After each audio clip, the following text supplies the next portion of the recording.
ભુવા તરીકેની ઓળખ આપી તાંત્રિક વિદ્યા કરીને 1ના 4 ગણા કરી આપનારા ભુવાનું પોલીસ કસ્ટડીમાં મૃત્યુ થયું હતું।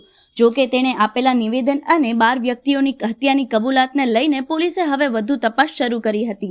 પોલીસ તપાસમાં સામે આવ્યું છે કે વર્ષ 2014માં તેણે આ મોડેસ ઓપરેન્ડીથી સૌપ્રથમ તેના કાકાની હત્યા કરી હતી, ત્યારબાદ તેના દાદી અને પછી તેની માતાનું મોત નિપજાવ્યું હતું। મૃતક નવલસિંહ ચાવડાના પિતા કનુભાઈ હોવાનું સામે આવ્યું છે। જો કે અરવિંદભાઈ તેના પાલક પિતા હતા। કનુભાઈના મોટા ભાઈ અરવિંદભાઈને સંતાન ન હોવાથી નવલસિંહને દત્તક લીધો હતો। આ ઉપરાંત મહત્વની બાબત એ સામે આવી છે કે નવલસિંહ ચાવડા ઉજ્જૈન જઈને તેના ગુરુ શૈલેષ બાવાજી પાસેથી તાંત્રિક વિદ્યા અને સોડિયમ નાઇટ્રેટથી લોકોના મૃત્યુ કરવાની રીત જાણી લાવ્યો હતો।